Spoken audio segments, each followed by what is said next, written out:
So yes people, welcome back to another video here on the J&M Football channel. As most of you probably know, if you've watched this video, I went out to Sweden and I signed a professional contract. Now I wasn't out there long because of what I talked about in that video, so if you've missed that, or if you're not aware of why my contract got torn up, then go and check out that video. But what I'm going to talk about in today's video is how we trained in a professional setup. What were the things we were doing? What were the things that the coaching team was really focused on? And what kind of sessions we were doing. So if you're interested in hearing and seeing how a professional team and a full-time team trains and sets up their trainings in the gym and all that good stuff, then you want to watch this video till the end. Welcome, drop a like, subscribe if you're new, and let's get into the video. So first things first, I was there for I think 4 weeks, something like that, and this was pre-season.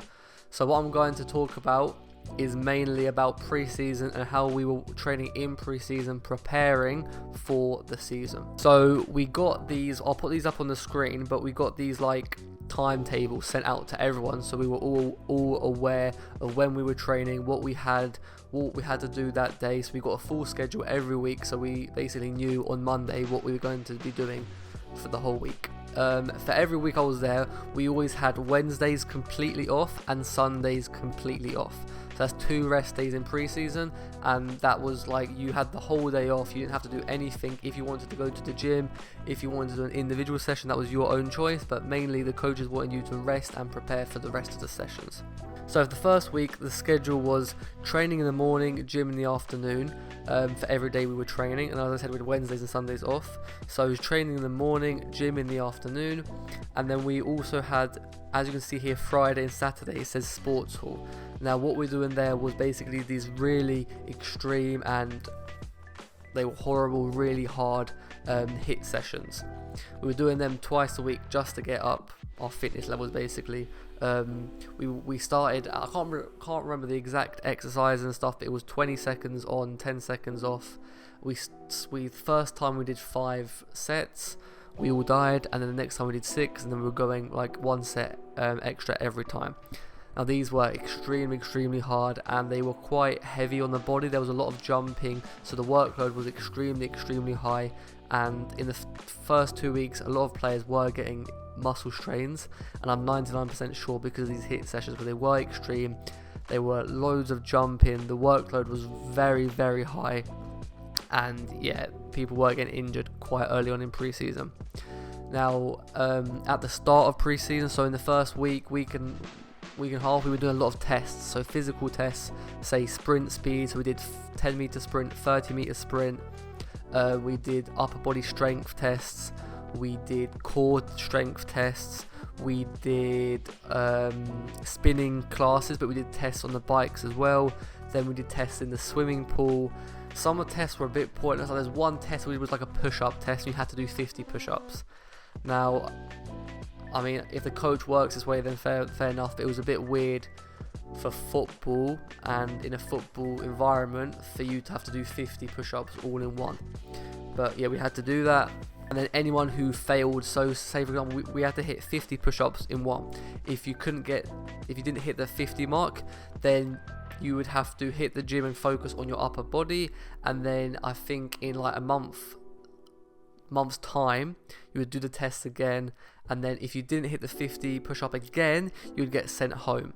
So it was a bit like army camp, I'm not gonna lie, but that's the way the coaches work, and that's what they ask you, then that's what you have to do. So there were quite a few players who hit like the 35 push-up mark, and they really had to push hard in the gym on upper body, not even to improve their performance, just to make sure that they hit that 50 push-up point or mark in the future, so they don't get sent home.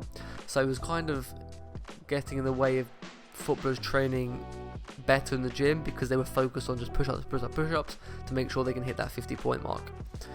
So yeah, a lot of testing the first few weeks. The sprinting test, that was all quite simple and easy, and like you can't really fail them. You can just, these were like some of the tests were pass fail, but then also there was other tests just to see like where you are now and where you'll be in a month. So you do the test again and see if you've improved or you haven't improved and stuff like that. So yeah, we were training football in the morning, gym in the afternoon, and these hit sessions. There were a few days where we did double days for football, and there was also a time where we went out on a 15-kilometer run, which was crazy because there was snow everywhere. There was like 50 centimeters of snow on the roads, and we went out on these long distance running. And it wasn't even to see who can run these long distances the quickest or who's not fit or anything like that. It was just to test how much of a team we are, because obviously in every team there's fit people, there's more fit people, and there's people who are less fit. But what the coaches highlighted in this long distance run was that we all stayed together as a team. So if someone was slacking, we would stay back. If we were all there, then we would push on and go faster. So the main lesson or the main object in that running was being a team, working together as a team, and helping each other. Now in week 2, which you'll see on the screen, the focus in training was pressing, I believe. So we even got the theme, and in that week the theme was pressing. So all the drills we were doing in the football sessions, they were all related to high pressing and just being able to do them short sprints, but doing them very, very often. So 10-meter sprint, jog, 10 meters. So we're sprinting a lot. It was all short distances, but they were very, very intense sessions, and everything we did in these football sessions had to be with 100% intensity, otherwise the coach would be straight on you. So yeah, anyone who wasn't giving 110% at all times, the coaches were on their asses basically. That's the easiest way to put it. So yeah, in week 2, I'm not sure, or week 3 was it, not much changed. Again, training in the morning, gym in the afternoon. In this week we had 3 sports hall sessions, that's 3 hit sessions. And I remember in this week, one time instead of doing a hit session, we did a yoga session because there was that many players injured because of these hit sessions. And then after this week, they also decided to add in 2 free yoga sessions a week. Getting together 3 times now a day. We were doing football, then we would do gym or hit, and then also we would do yoga at the end 3-4 times a week. Now this yoga, I think, helped me. It helped with my knee a lot, because anyone knows I had ACL injury in the past, and the mobility of my knee is not the best, but these yoga sessions definitely helped with the mobility and flexibility in my knee and just in my body overall. But the main reason we had these yoga sessions often because loads of players were getting injured. And again, this was kind of a mistake from the coaching team, because the workload was way too high. And if the workload is too high for some players, then their body's just going to break down and get injured. So this wasn't as much as the player not being fit, this was just the player being pushed too far and the workload being way too high for some players. I remember some players, hamstrings were going, groins were going, someone done their ankle. So yeah, there were some serious injuries there early on in pre-season, but we pushed through it. I was okay. I had a little nil with my hamstring, but it wasn't poor, it was just from overworking it. That was the main focus on these early weeks in pre-season, just to get everyone working really hard. We were doing a lot of like spinning class as well on bikes. We were just doing basically 1 minute sprint, 1 minute rest, 1 minute sprint, 1 minute rest. Now, anyone who's been in spinning class knows how long a minute is sprinting on their bikes. So them sessions were really hard, and you sweat so much and your quads would burn out. But all of this, like a lot of the work we were doing wasn't just focused on our physical health and how fit we are, it was also to get us stronger mentally, especially those spinning classes. I'll say them hit sessions as well. Yes, they were hard on your body, but in your mind as well, you just wanted to like lay down or quit or stop doing it, but you all had to push through together as a team. So yeah, there was definitely focus on the mental strength of the players as well. And then yeah, basically that is how we were training throughout pre-season when I was at this professional club.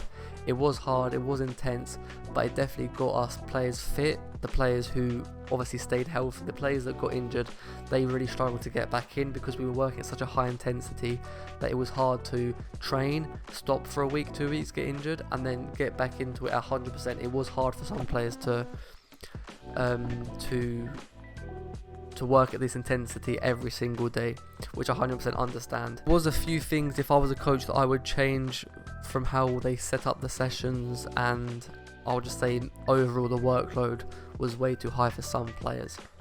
But obviously, if you want to work or if you want to play at the professional level, then you have to be willing to work extremely hard every single day in training. That is the number one thing that I learned from that experience in Sweden, that if you want to play at a high level, then you have to be willing to put in the hours every single day, no matter what hurts, what muscles are tight, how you're feeling mentally. You have to be willing to put in the work every single day, because if you don't, coaches are going to notice, players are going to notice, and you're just rather going to get sent home. They'll tear up your contract or anything like that. So definitely the number one thing is work hard, and to focus or to understand why you have to work hard. Obviously there's a reason behind doing all this hard work, doing all these hard sessions, is to get yourself fully prepared for the season and to give yourselves the biggest chance of success. So if you guys have any more questions about my experience in Sweden, training with a professional team, anything like that, just drop a comment below. Hopefully we'll be getting out more consistent YouTube videos now in the future, now we've settled here in Hungary. Nathan's played 3 games I think so far, 3 or 4 for his team. I've played 3. Nathan scored on the weekend, so that was good for him. And yeah, my team, we've played team who are 1st, 3rd and 4th, and we got 2 draws and a win, so pretty good start for us, unbeaten so far. So we need to keep on working hard and keep on playing well. So as I said, if you have any questions, DM us on Instagram, TikTok, drop a comment below. Please subscribe, because we're so close to 5,000 subs, and hitting 5k subs is not too bad for us on YouTube. So we'd be really happy if you could hit that subscribe button. If you did enjoy today's video and you enjoy these sort of sit down talky videos, drop a like, and I will see you guys in the next video. Peace.